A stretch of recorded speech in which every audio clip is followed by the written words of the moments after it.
Brasília, 60 anos. 60 anos da ousadia de transformar um território no meio do Cerrado na nova capital do país.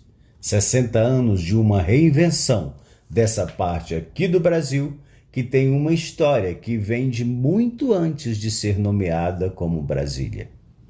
Para celebrar o aniversário da capital, ofertamos como presente o resgate de parte da história da educação na cidade.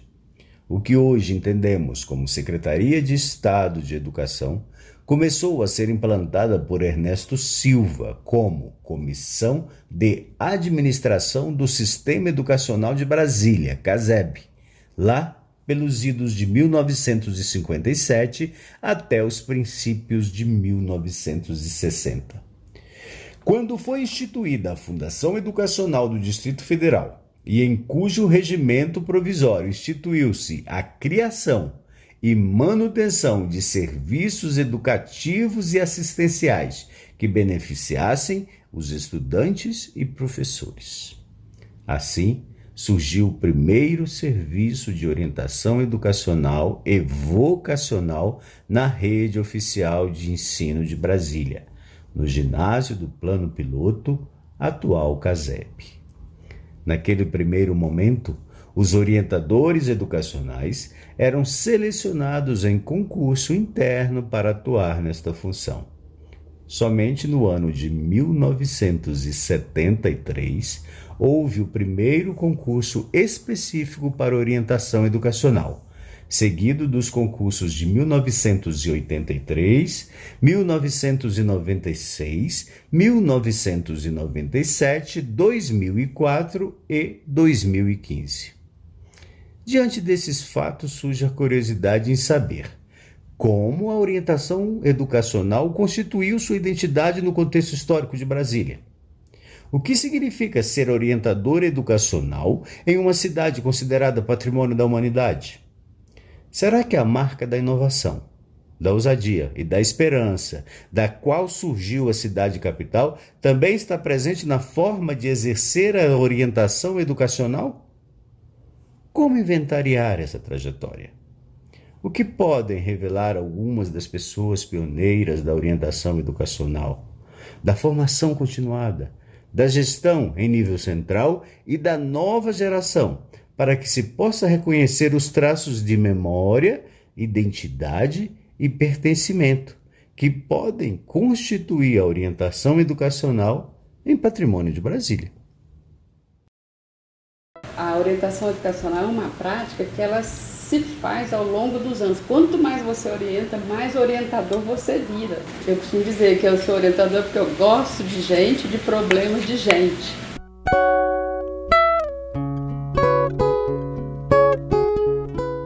Ninguém chega orientador educacional.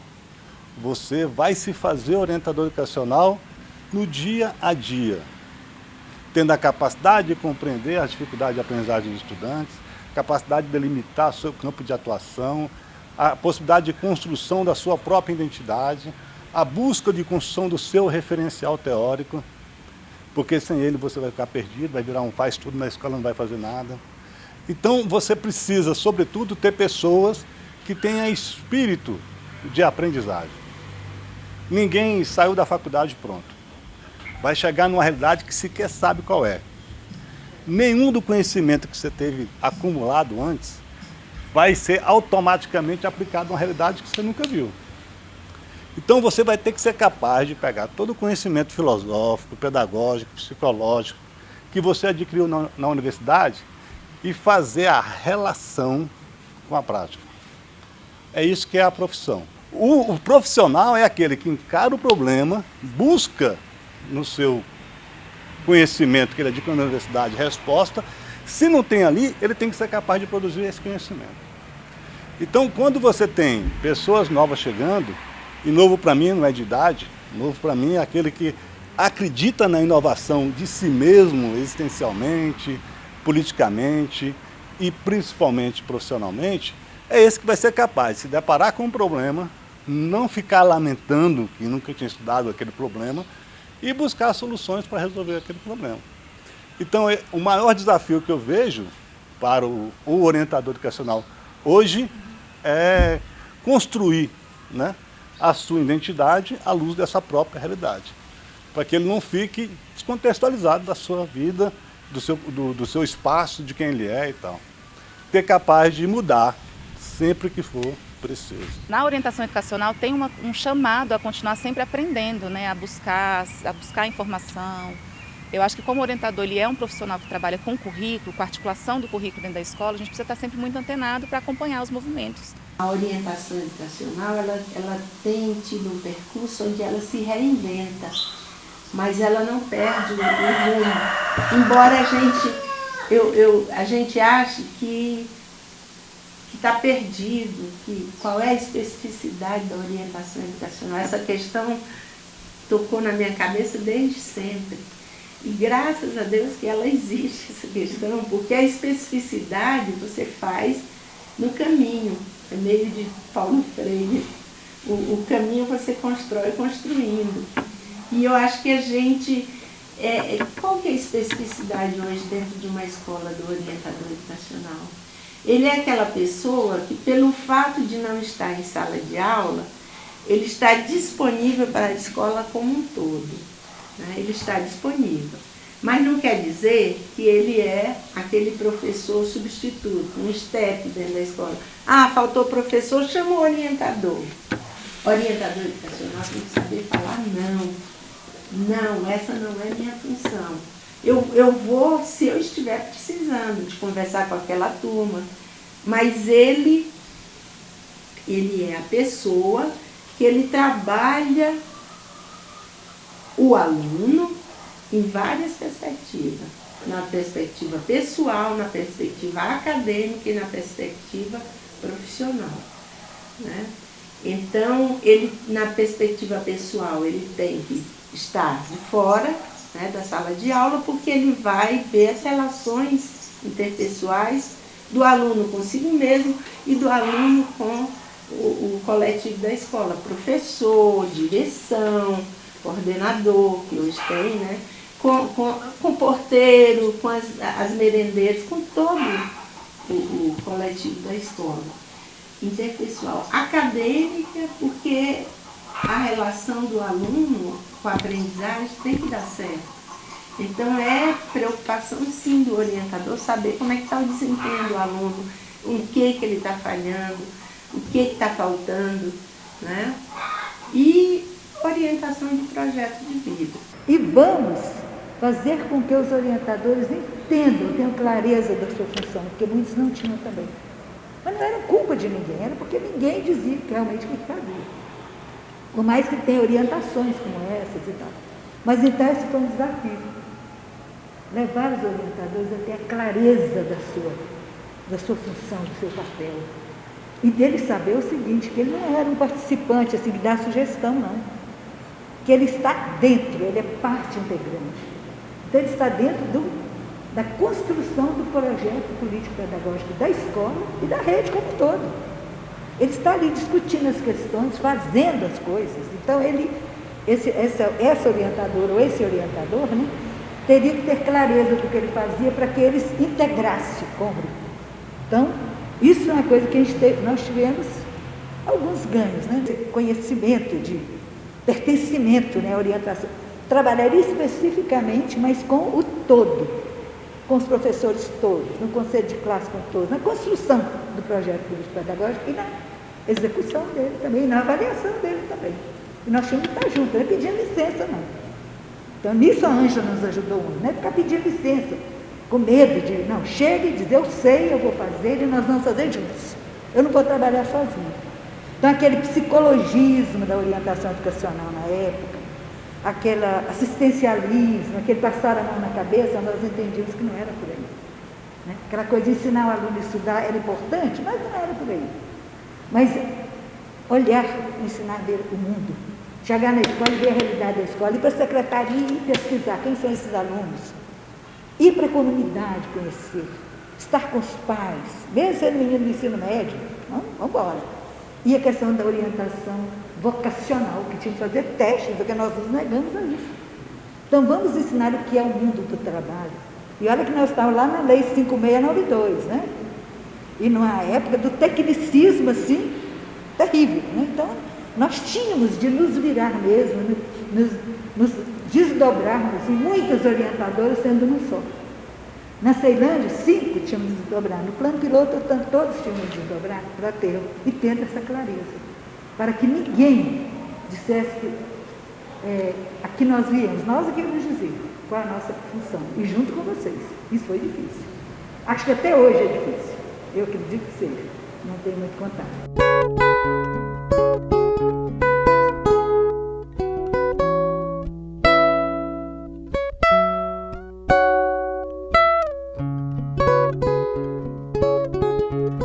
Eu entrei na fundação em 78, que foi o primeiro concurso que aconteceu até para cumprir a legislação, que a 5692, no artigo 10, ela dizia é obrigatória a orientação educacional, especialmente voltada para a escolha vocacional por causa dos cursos profissionalizantes. Então a fundação, a Secretaria de Educação hoje tinha que cumprir essa lei. Fez o concurso e nós entramos 100 e poucos orientadores, muito pouco, um número insuficiente para a necessidade do órgão. Mas assim ele cumpria a lei, porque botou um orientador em cada escola de ensino médio, que é onde, principalmente, prioritariamente, onde tinha os cursos profissionalizantes.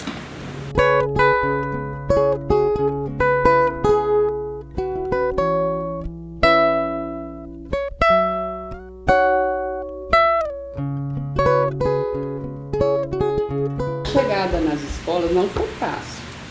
Acho que uma das contribuições que a gente deu para vocês foi abrir espaço também. Quando chega o orientador questionando tudo, e o método do professor, né? Como é que o professor relaciona? E aí? Começa a mexer, a gente incomodou muito. Quando a gente deu a volta e conquistou a confiança do professor, da direção, nossa, que sensação agradável. Viemos para somar, né? Não para fiscalizar ou achar defeito nas práticas. Era ter uma atuação em nível estrutural ligada ao currículo. A gente travava uma batalha terrível, porque muitos concebiam o orientador educacional como assistencialista. Então ele tinha que estar na assistência educando. E a gente achava que não. Ele tinha que estar junto com o currículo. Então a gente tinha altos embates, né, em relação a isso, porque a gente compreendia que o objetivo da escola é o aluno, o eixo é o currículo, e tudo tem que convergir para que facilite para o aluno. Então a gente não queria aquela situação de ser psicóloga na escola, porque nós não éramos. A gente trabalhava prioritariamente com orientação vocacional. A gente era alocado nas séries finais de ensino de primeiro grau, na época a lei era 5692/71, a gente falava ensino primeiro grau e segundo grau. Primeiro grau tinha as séries finais, 7ª e 8ª, que a gente já trabalhava com sondagem de aptidão. A gente levava o aluno a se observar em algumas áreas de conhecimento para ele ver qual o curso profissionalizante que ele queria fazer no ensino de segundo grau.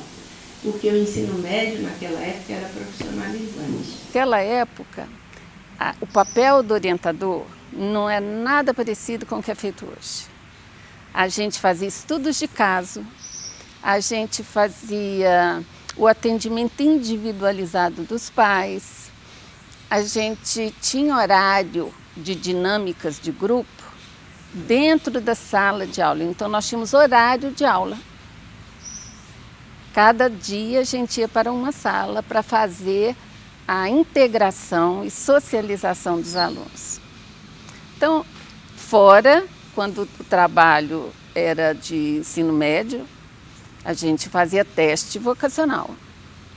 Aplicava N testes.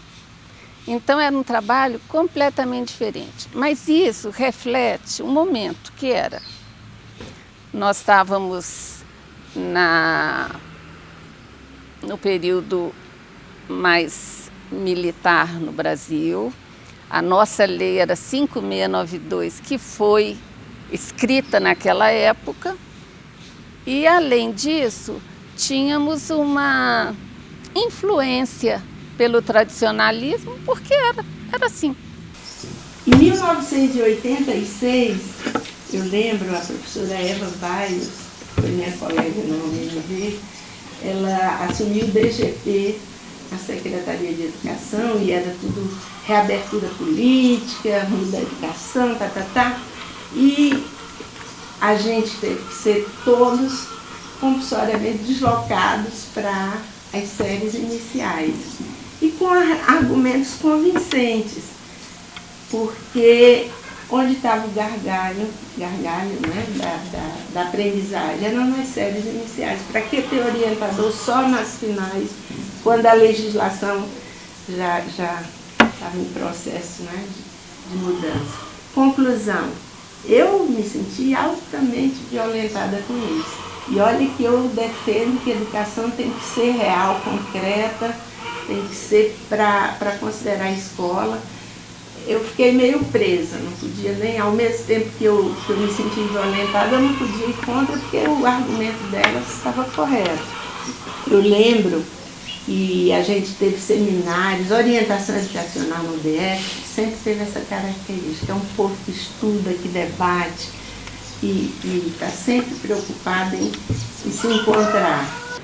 Nós criamos visibilidade para o grupo de orientadores do Distrito Federal, participando nos congressos. Nós fomos, a Federação Nacional promovia a cada 2 anos um encontro regional, no Sul, no Sudeste, no Centro-Oeste.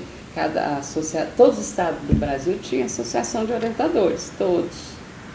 Então, você assistiu um encontro regional para preparar para o Congresso Nacional. De 2 em 2 anos havia um congresso nacional, que convidavam palestrantes de fora do Brasil e os daqui. Nós pedimos umas horas para dedicar ao congresso e nós fomos absolutamente... Tudo nos foi negado por parte da Secretaria de Educação. Por que eles não quiseram nos ajudar? Porque o tema era orientação educacional e democracia, e era 84. Esse tema mexeu, abalou, sabe? Então não podia nem falar essa palavra. Então esse tema não era não grato. Esse tema a gente não vai colaborar, não vai ajudar, não vai dar verba, não vai nada. Tá bom. E nós começamos do zero, rifamos uma bola que não existia, abrimos a conta no banco e tudo fluiu com a ajuda de empresas que não tem nada a ver com a educação. Nós éramos muito estudiosos e a gente descobriu que para atender tanta gente, nós tínhamos que trabalhar com liderança o tempo todo. Então, o que nós montamos? Você tinha um projeto para trabalhar com representantes de turma, fazer todo um trabalho com eles, aí você encontrava e estudava lideranças, responsabilidades, o que eles tinham que fazer. Nós tínhamos um outro projeto com os professores conselheiros, né? Qual o papel do professor conselheiro? Em que nós poderíamos somar? Nós tínhamos um outro projeto para trabalhar com tutoria com os próprios alunos, assim, no reforço escolar. O professor indicava, o aluno poderia ajudar e a gente acompanhava. Eu me lembro que um professor de matemática me perguntou assim: e agora, o que vocês vão fazer com a democracia? Quando houve a abertura política e tal. Eu falei, mas você não aprendeu conosco que tudo que nós fizemos foi democraticamente, porque quando nós começamos a trabalhar com representante de turma e conselho de classe, nós mexemos muito com os professores, porque nós colocamos alunos no conselho.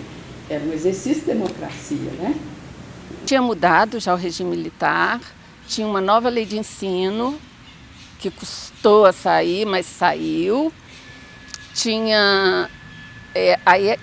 quando a legislação, foi já no no governo do professor, presidente professor, quem vai lembrar? Aí Fernando Henrique Cardoso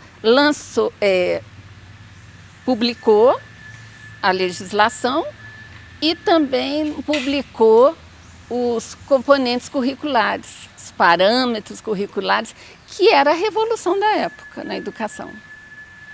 Então nós, que éramos menos de 200, eu nem vou falar que era só 150, não, porque tinha gente por aí. Nós abraçamos, porque ninguém das escolas sabia. A gente tinha um pouquinho mais de conhecimento para abraçar essa causa.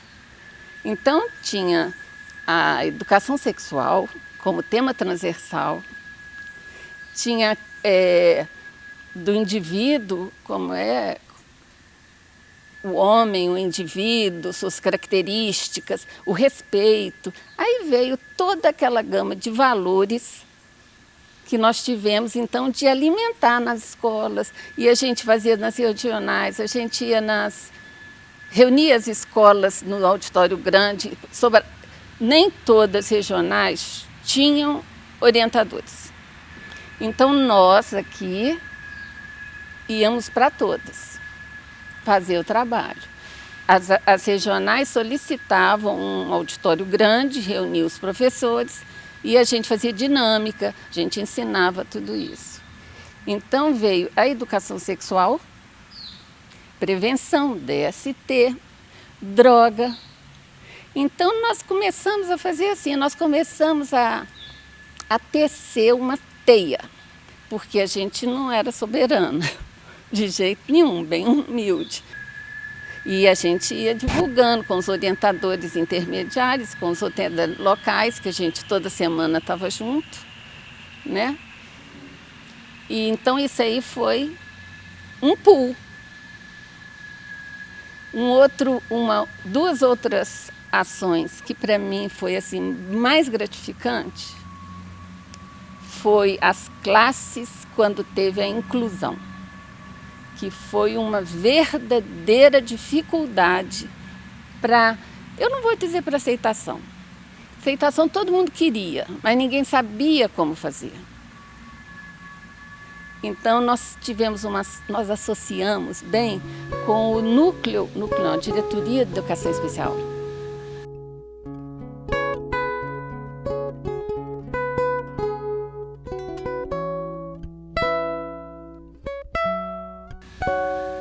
Então aí elas puxavam a gente mesmo. Daí que a gente queria sempre assim, onde vai ter escola inclusiva? Aí a gente buscava um orientador para colocar ali, para dar o apoio, o suporte aos professores, aos pais, às crianças. Então esse eu achei assim, eu acredito que os orientadores que optaram, que aceitaram ir para lá, ficaram bem compensados, sabe? Eles ficaram muito felizes, gratificados. E a outra que eu amei foi quando, na legislação nossa, permitia diferentes formas de formação de classe, né? Então, pode fazer por série, por agrupamento, pode fazer aceleração da aprendizagem. Quando foi montada a aceleração da aprendizagem, o SOI todinho estava dentro.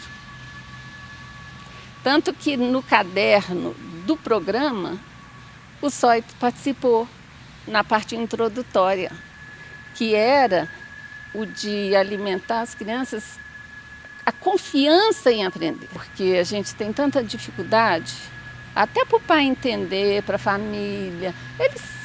Eles lutavam, sabe? Sem acreditar que o filho seria capaz. Como se o filho não foi capaz de 1 ano, vai capaz de 2, sabe?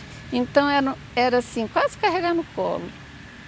O professor que estava lá, os alunos e os pais. Então, por isso que os nossos trabalhos sempre foram muito, muito afetivos. E isso, olha a mudança. Antes eu aplicava teste. E no final, carregava no colo. É mudança, né? É mudança de filosofia de educação. O país deu assim um salto, girou. E uma outra que eu ia esquecendo, que era mais, foi assim também, um presente para a sociedade e para a educação, foi o ECA. Quando o ECA fechou o ciclo dizendo, essa criança é criança, essa criança tem o direito de, essa criança fez isso, e nós aqui também éramos o pé na promotoria.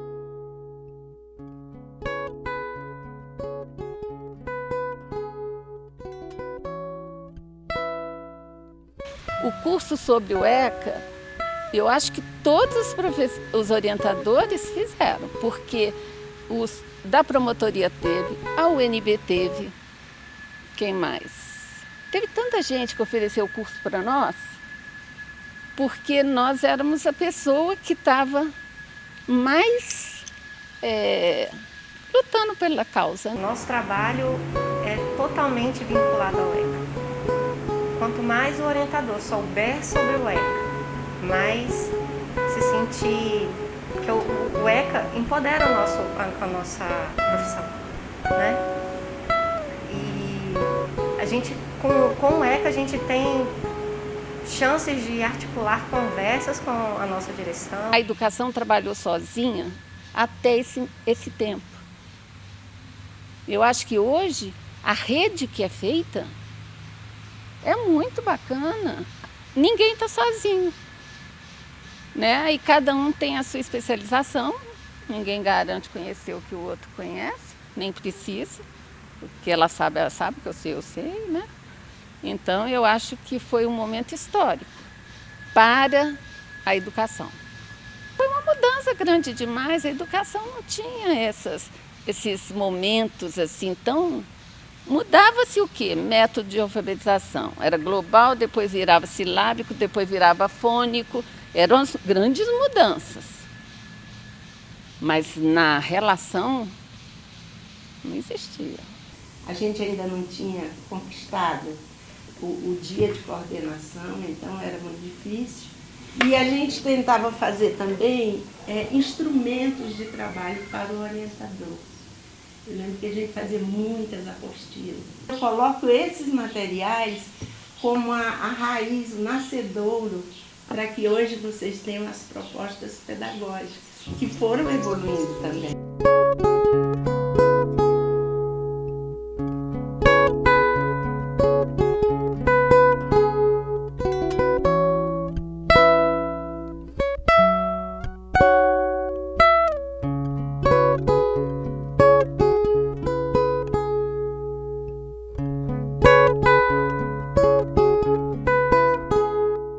Todo gestor, ele tem um segmento, uma linha a seguir, né?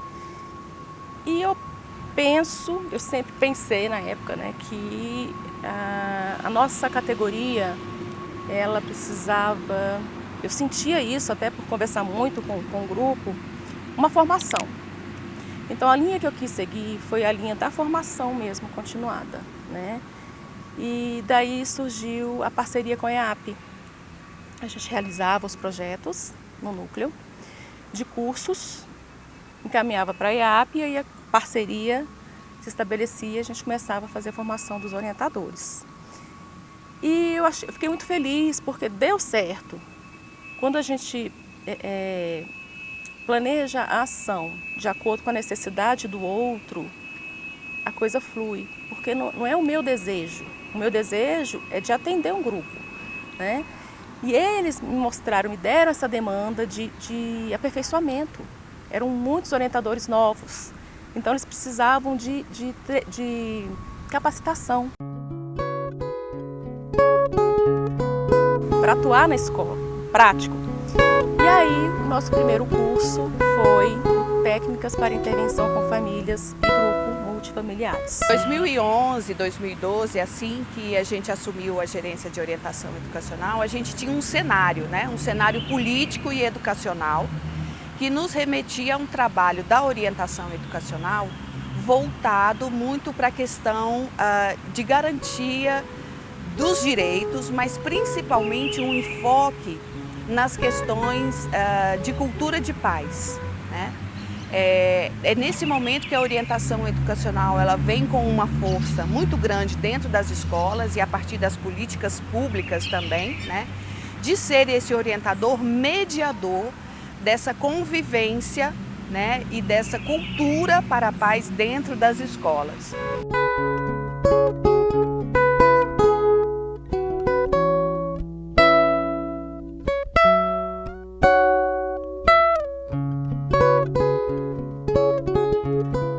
Coisa nova na rede na época, que foi um regimento que alterou a atribuição da orientação educacional, colocando o orientador responsável por identificar e auxiliar na superação dos conflitos dentro da escola. E ninguém tinha muita formação sobre o que era mediação, como é que olhava, né, para os conflitos. Como coordenadora intermediária com um grupo grande que chegou em 2008, fui atrás de informação. Dentro de uma formação que foi oferecida pela rede, apareceu o tema da mediação de conflito e junto com algumas colegas a gente fez o primeiro projeto de mediação de conflito como praxis educativa. Então a gente, dentro desse projeto, tinha uma ação de formação que as colegas que estavam em escola faziam a formação para os professores da sua escola. Como os orientadores eram a minha escola, porque eu estava na regional, eu fazia a formação desses colegas. Então durante o ano de 2010 eu fiz uma formação de todos os orientadores do Gama em mediação de conflito. E aí começou a ter uma certa repercussão na rede, assim, essa ação estava acontecendo, porque existia um setor que cuidava da parte de cultura de paz na rede naquela época. E aí eu fui chamada para a IAP para fazer essa formação ampliada para toda a rede. Então eu cheguei na IAP em 2011 com o compromisso de fazer essa formação em mediação de conflito. Quando eu cheguei aqui, a gente tinha uma colega orientadora, a Regina Salmazo, que ela já ofertava um curso para os novos ingressantes da carreira da orientação educacional, né, que entraram em 2008. No grupo, a gente tinha também outro orientador educacional de formadores, né, que é o Airan. E a gente começou a fazer essa articulação com a Regina, né, para entender como é que ela chegou aqui. E a partir daí a gente começou a pensar na possibilidade de fazer todo um programa de formação, né, com cursos, com outras atividades, outros eventos, né, outras ações de formação continuada. A formação que nós trabalhamos em parceria com a Gerência de Orientação Educacional, que foi qualificar e empoderar, através da formação, os coordenadores intermediários, né? Então, nós primeiro demos atenção para os ingressantes da carreira, depois os colegas que estavam nas escolas, nos locais de trabalho, né, com seus projetos, e depois a gente foi trabalhar com os intermediários, que a gente também percebeu essa demanda e essa necessidade, né, deles também se qualificarem em relação à coordenação, ao trabalho coletivo, né, ao acolhimento dos orientadores em nível intermediário, né, entender como é que faz uma gestão em nível intermediário. Então, nós trouxemos pessoas também fantásticas para aprofundar esse tema, né, para qualificar, né, a prática desses profissionais também. Então, nós tivemos um curso de gestão, né, mais específico de gestão dentro da coordenação intermediária.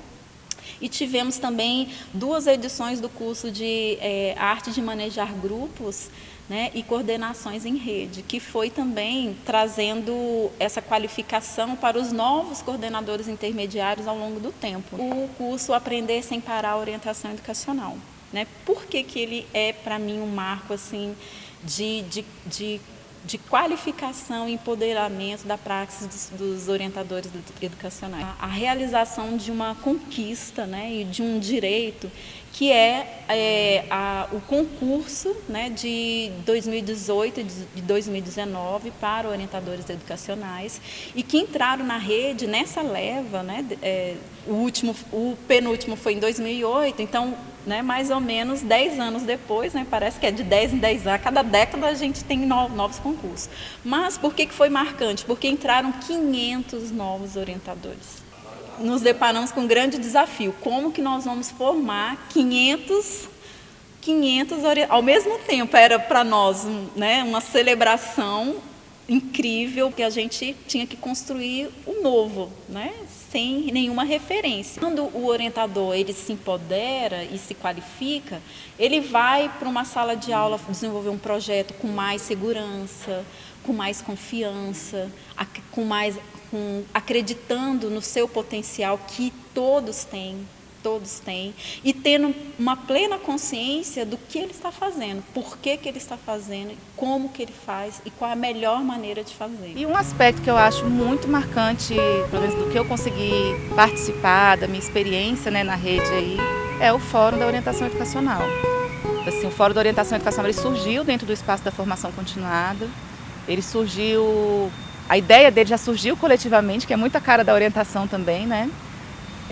Quando eu cheguei em 2011, já havia na EAP, além do curso de mediação que estava voltado para os orientadores, tinha também um curso de projeto interventivo em orientação educacional, que era conduzido pela Clécia e pelo Airan. A Regina, na época, estava lá na EAP, mas ela estava com uma formação voltada para o público de coordenação. E aí a gente tinha a ideia assim, tá tendo, né, na verdade eram 3 formadores, várias turmas que estavam, de alguma forma, trabalhando com orientação educacional. E aí o Airan me chamou uma vez para falar numa das aulas dele lá sobre cultura de paz. E aí fui falando da importância do trabalho coletivo, da gente se saber, de articular as ações. E aí um cursista disse assim, isso é interessante, a gente tinha que ter um fórum, né? A gente tinha que ter um fórum, um congresso, porque a gente tem tantas ações legais aí da orientação educacional e a gente não sabe.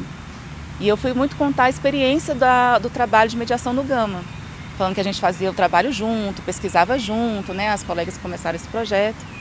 E eu falei assim, a gente podia fazer. Aí eu falei assim, podia.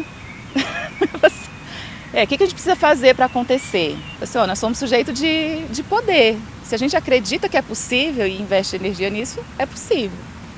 E aí assim, surgiu num papo, né? E aí quando a gente saiu de sala, a gente já saiu da sala de formação, né? Indo para o nosso espaço lá de coordenação. Eu e a Airan matutando, como é que a gente pode fazer? Muito legal essa ideia. E aí, pensando assim, com quem a gente precisa se articular? Na época a gerência tinha acabado de ser constituída. Então assim, a gente teve um papo muito rápido com a gerência, que também já falou um pouquinho para as coordenadoras intermediárias da época. A gente foi fazer uma conversa com a UNB e assim começou o primeiro fórum. Assim, coisa de 1 mês e meio, a gente, muito coletivamente, produziu esse espaço de formação. A gente colocou próximo ao dia 4 de dezembro, que é o dia do orientador educacional, então se tornou um evento de celebração e de formação. E aí, assim, a gente não sabia, né, o que poderia acontecer, mas lá atrás, aquele primeiro fórum acabou se revertendo numa ação que é anual e contínua, aí estamos chegando no 10º fórum. No nosso primeiro fórum a gente teve a presença da Miriam Grispun, que é assim, uma referência teórica para a gente, então já começou com muita força. Depois a gente teve a presença do Silvio Bock no segundo. Lembro que o primeiro fórum aconteceu lá no Museu da República, né, Museu Nacional. Aí, o segundo fórum aconteceu no Teatro Nacional. E a partir do terceiro, a gente veio para o Cine Brasília, que é aqui, né, onde a gente está. E a gente teve algumas edições que foram na EAP, mas a gente vai vendo assim, a cada ano, esse processo de construção coletiva, de qual é o tema que a gente quer estudar, qual que a gente quer dar uma evidência esse ano. Vamos procurar o espaço, vai ter coffee break, não vai ter coffee break, quem vai ser o palestrante. Então hoje, assim, quando eu penso a formação continuada e um legado, uma memória, algo que demarca a identidade, eu penso no Fórum da Orientação Educacional. Não só pela essa questão histórica de ter várias edições, mas pela essa forma coletiva com a qual ele é construído. E eu acho que isso também acaba deixando, de alguma forma, e assim, eu escuto muito nos relatos de outros profissionais, né, da educação, sabe uma sensação assim de, quando a gente mostra que a gente pode fazer alguma coisa, a gente autoriza outras pessoas a fazerem. Então eu vejo que o fórum ele é uma memória, uma identidade que é da orientação, que é reconhecida na rede, como assim, nossa, lá vem o fórum da orientação, já tem uma referência assim de que vai ser um fórum que vai vir com uma novidade, porque tem essa coisa, né, da criação conjunta. E muito a nossa possibilidade de servir a nós mesmos no nosso processo de desenvolvimento profissional. No Dia do Orientador Educacional, a gente tem a possibilidade de encontros, né? A gente tem a possibilidade, a oportunidade de comemorar o Dia do Orientador Educacional, de rever, né, amigos, orientadores, colegas, ou que estudaram juntos, ou que trabalharam juntos, ou que de alguma forma seus caminhos cruzaram, dentro ou fora, né, da Secretaria de Educação. Então, é um espaço que, para a orientação educacional, é carregado de afetividade, de acolhimento, mas de principalmente um espaço de transformação e formação profissional. Quando houve a unificação dos trabalhadores em educação. Então, a briga maior de todas não era da orientação, era da supervisão. Supervisores, aqui não tinha supervisão, mas lá, nos outros estados, não queriam ser sindicalizados, nenhum sindicato de professores não queria unificação. Dessas categorias da pedagogia, essa foi a mais difícil.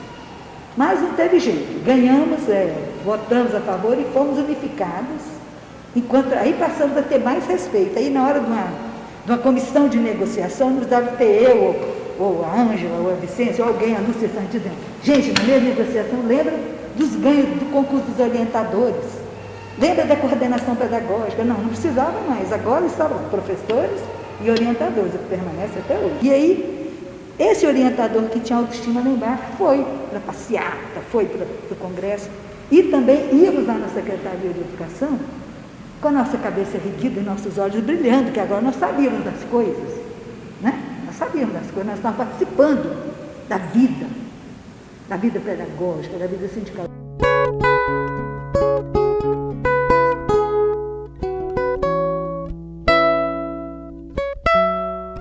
No campo da atuação profissional, eu acho que a gente teve uma série de avanços, né?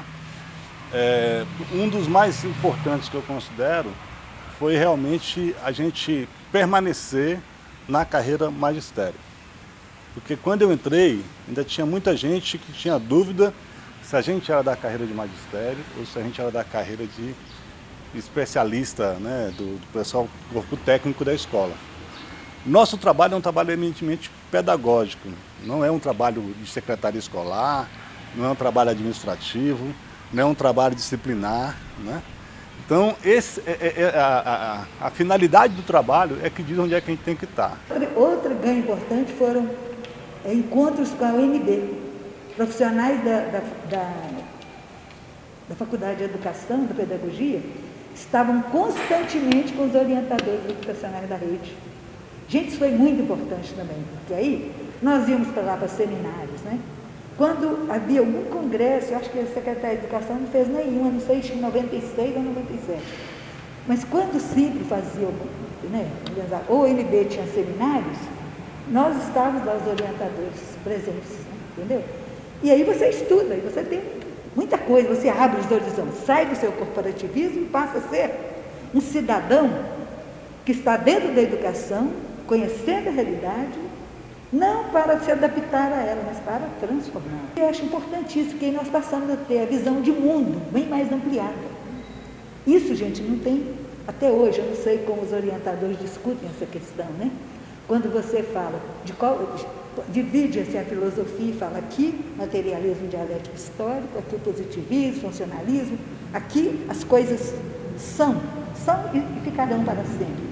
Deste lado, as coisas estão, não ficarão, como diz o Lulu Santos, né? Lulu Santos fala assim, né? Nada será, daqui a um segundo já mudou tudo. Então esse é o materialismo dialético, é o movimento, né? Isso os orientadores não tinham essa visão. Então, porque a faculdade não dava essa visão para a gente. Para as pessoas que iam para congressos, que estavam nessa luta pedagógica, sindical e política, é que conseguiam abrir os olhos da gente, para conhecer a realidade. Criar naquele aluno ali, que a gente fala nisso, mas ninguém sabia como, um senso crítico. Porque nem nós tínhamos. Como é que nós vamos passar isso para o outro? Outro ganho muito bom, outra conquista, é a gente, em 88, para o Congresso, brigar para lá naquela Constituição de 1988, estar a educação contemplada e a orientação educacional, não talvez com esse termo, mas bem contemplada ali. Ficávamos 2, 3, 4, uma semana, um mês indo para lá, e muitos orientadores. E lá íamos para os gabinetes conversar sobre a educação de qualidade. Então, qualquer coisa, e a Ângela era muito perspicaz mesmo, nos ajudava. Gente, esse artigo aqui a gente está excluído, nesse aqui e tal. Então, a gente ia brigar por isso. E orientadores fazendo isso. Antes, o pessoal dizia, eu nunca vi um orientador indo para um gabinete para pedir alguma coisa. Mas sempre a gente teve essa luta da aposentadoria, do espaço físico. Se falava muito sobre o espaço físico do orientador dentro da escola, então a gente sempre conversava a respeito disso com as direções.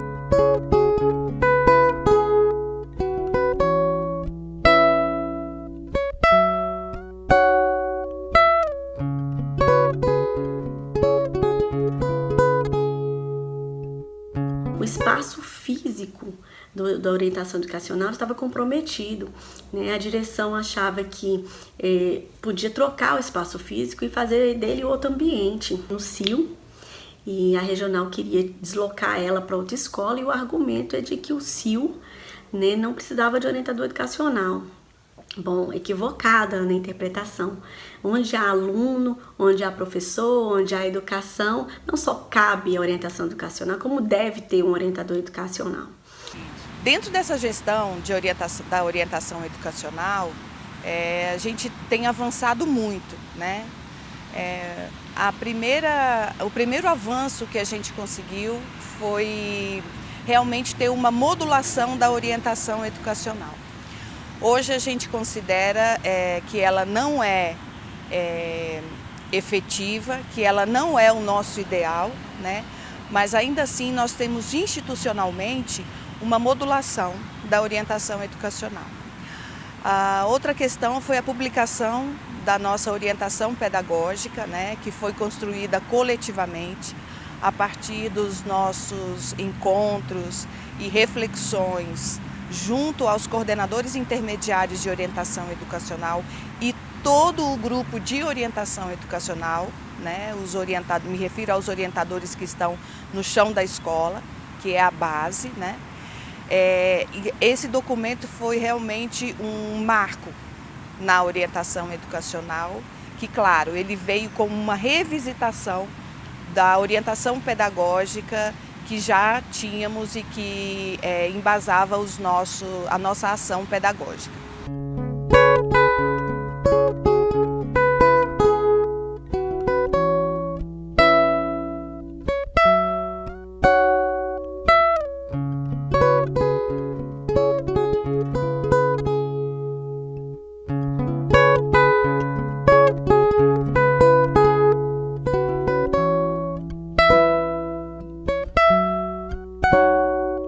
Hoje, dentro da Secretaria de Educação, a gente tem um panorama bem diferente do que a gente tinha em 2011, né? Quando eu assumi a gerência. Hoje nós temos cerca de 1.082 orientadores atuantes nas escolas públicas do Distrito Federal. Hoje nós temos uma política que é pensada e voltada para a orientação educacional, pensada por orientadores educacionais, né? Hoje nós temos também vários documentos e estamos inseridos em inúmeras políticas públicas que alicerçam o nosso fazer pedagógico, que alicerçam a nossa prática, mas que principalmente nos dá força para a nossa praxis pedagógica acontecer de maneira significativa e contributiva para o nosso estudante e para a nossa educação pública de qualidade. Eu acho que isso que vocês estão fazendo agora, querer saber, né? Eu achei extremamente positivo vocês quererem saber, porque até aqui nunca ninguém perguntou. Eu acho, gente, a história é importante demais, né? A história que nos faz cidadãos, que nos faz compromissados. Então, eu acho que é muito importante vocês quererem saber como foi, fazer esse resgate.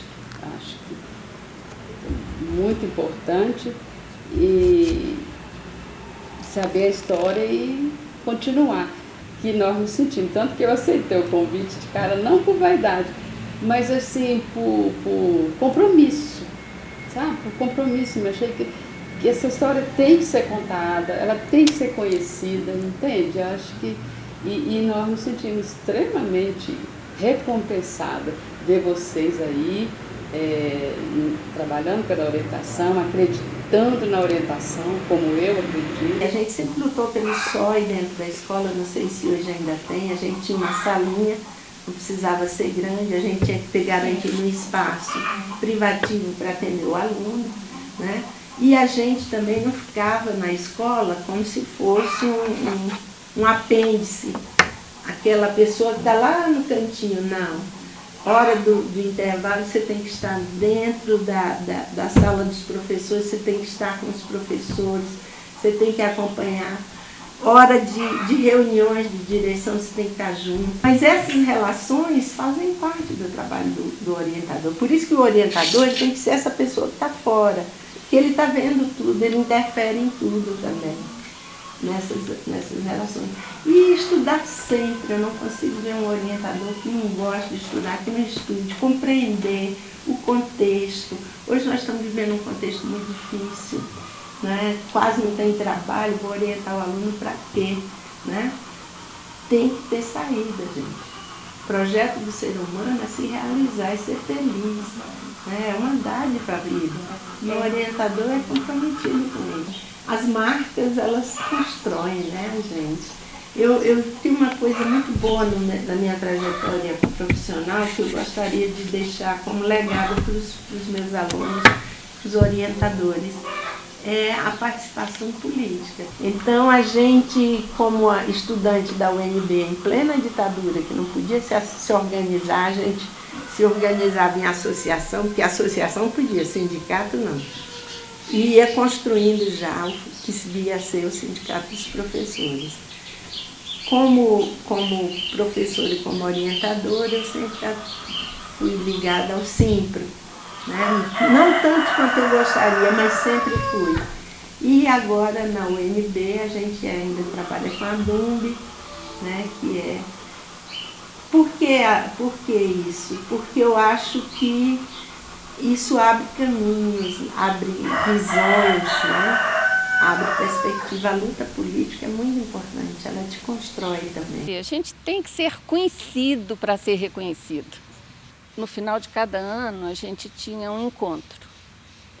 Eu não sei se chamava mostra de trabalho, se chamava intercâmbio. Cada regional escolhia o projeto que foi desenvolvido lá e apresentava. Todas as regionais apresentavam. Tinha diretor, o diretor nosso sempre ia, nossa diretoria, todo mundo estava lá. Então as pessoas passaram realmente a conhecer o que é feito em sala, com tudo que eles deixavam a gente sair para estudar, mas a gente voltava, né? E os orientadores, olha, eu tenho o prazer de dizer, eles abraçam de tanta maneira, de tanta disposição, que não tem como dar errado. Tenho orgulho. Porque tem que ter paixão, tem que ter respeito, tem que ter curiosidade, porque a gente não sabe de tudo, tem que estudar, né? Mas assim, tem que buscar com os colegas o apoio, porque sozinho ninguém trabalha. A gente não pode desistir. Porque o diretor ainda não conhece a minha função, a gente ouve isso ainda tanto. E não conhece o trabalho do orientador. Gente, o trabalho do orientador quem vai mostrar é você. Você tem essa autonomia. Mostre. Tem alguma dificuldade com relação à sua ação? Procure se aperfeiçoar, procure conhecer, mas jamais fale para alguém que não sabe qual é o seu papel, não deixe ninguém dizer qual é o seu papel. Você é um profissional formado para isso. Trabalhar a serviço de um outro orientador educacional me marca muito a minha experiência, porque eu sou muito admirada pelos profissionais da orientação educacional. Assim, eu acho que é um profissional que está sempre muito movido pelo afeto, pela esperança, na esperança de que a transformação desse estudante pode acontecer, de que a sua escola pode ser transformada por esse projeto e acredita em algo melhor, em algo positivo e não se furta em empregar esforços para isso acontecer. Então, trabalhar como formadora para orientadores educacionais me marca no sentido de me potencializar na minha esperança e no meu afeto também pela educação. O que me marca, né, nessa formação, estar na formação, é poder também servir e contribuir, né, com esse crescimento, esse desenvolvimento, não só profissional, mas pessoal também desse orientador educacional, né? Então, assim, as provocações, as problematizações, né, que a gente usa na metodologia da formação,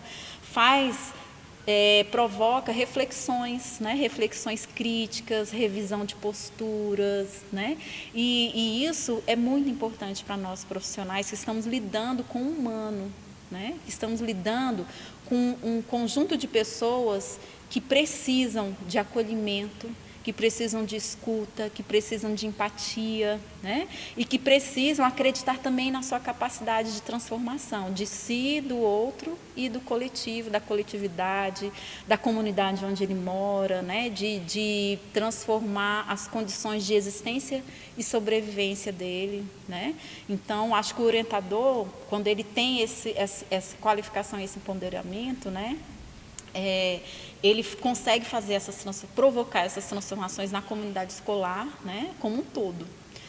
Eu gostaria de dizer aos orientadores educacionais uma coisa que eu acho muito importante, é serem pessoas estudiosas, pesquisadoras. A gente não pode deixar de estudar e de pesquisar, nunca.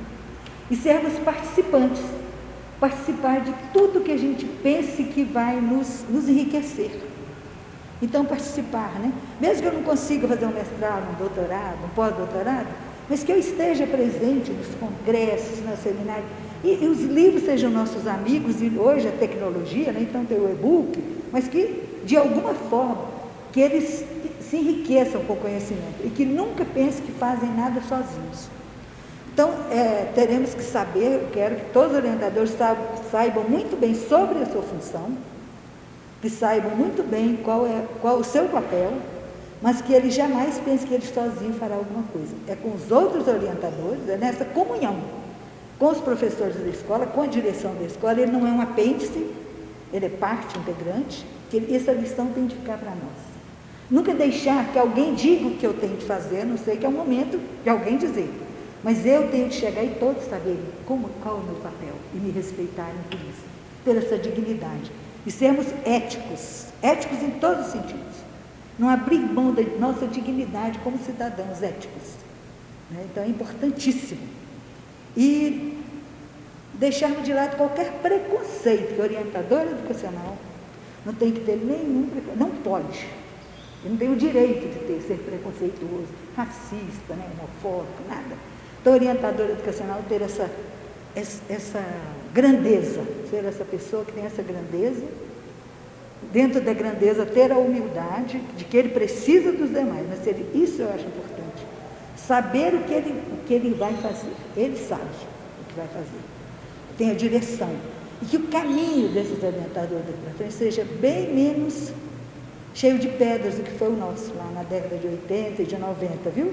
Que todos tenham um caminho mais leve, até porque quando você caminha junto, você divide o fardo. Eu quero que sempre os orientadores sejam muito acolhedores, viu, gente? Muito acolhedores, isso é muito importante. Muito humanos, porque o mundo está ficando desumano. Eu quero que os orientadores educacionais sejam humanos, saibam lidar, né, com a natureza, com o planeta e com os semelhantes. Essas relações são muito importantes, a nossa relação com o outro e com o nosso planeta. E que o orientador educacional seja aquele que vai proclamar a justiça, a liberdade, né? Proclamar a beleza do outro, a beleza da natureza, é isso. Trazer para essa comunidade escolar a possibilidade da esperança. É trazer para esse indivíduo que tem contato com a orientação educacional, de que pode ser diferente, de que não precisa ser ruim, né? De que a gente tem um outro caminho e outras possibilidades de fazer, que são possibilidades mais afetivas, que são possibilidades mais acolhedoras, que são possibilidades de enfrentamento muitas vezes, mas que principalmente são possibilidades de ações de ressignificar o que se tem, de uma maneira bonita, onde a beleza transborde, onde o ruim ou os desafios se transmute para uma coisa positiva. Eu acho que esse é o legado da orientação educacional e é a partir disso, a partir dessa força, que a orientação educacional pode sim ser chamada e entendida, vivenciada e sentida como patrimônio de Brasília. Pretendo buscar todo esse legado e, como ela disse, né, nada do que foi será, de novo do jeito que já foi um dia, daqui para frente também começar a fazer uma história com muito profissionalismo, com muito amor, muita dedicação, e que é o que o orientador é, né, um profissional empático, dialógico, com muito amor, né, de atendimento. Eu honro e agradeço a todos que vieram antes e busco toda essa força, tudo que vocês deixaram e me coloco pequena diante de vocês, né, vocês que vieram antes, mas com a melhor das intenções daqui para frente para poder continuar o legado que vocês deixaram. Muito obrigada. Para todos esses profissionais que trouxeram essa profissão bacana, essa profissão maravilhosa que eu tenho muito orgulho dela, eu me sinto realizada nela. Eu só tenho que dizer gratidão. Gratidão por todo esforço, gratidão por toda luta, gratidão, porque toda a luta de vocês chegaram pra gente e de uma forma leve, né? Vocês batalharam muito e hoje agora já estamos na questão leve e elas fazem parte do nosso dia a dia.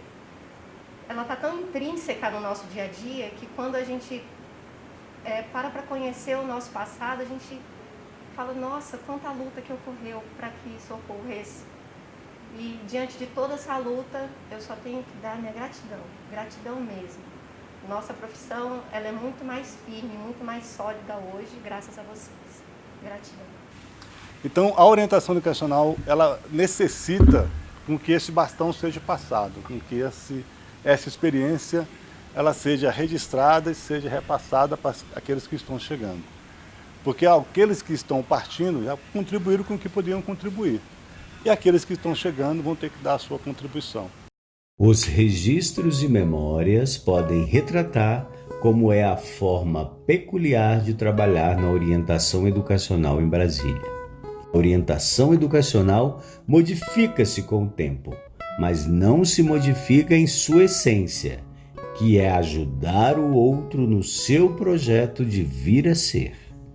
Esse outro não é um indivíduo qualquer, mas uma pessoa, um ser humano real, concreto, histórico, que se move em uma teia de relações com a qual a orientação educacional deve estabelecer conexão e articular ações com os diversos segmentos da sociedade de forma a contextualizar o seu fazer pedagógico. Assim, o contexto de vida desta cidade capital e a linha de sua história tece também a trajetória da orientação educacional em Brasília.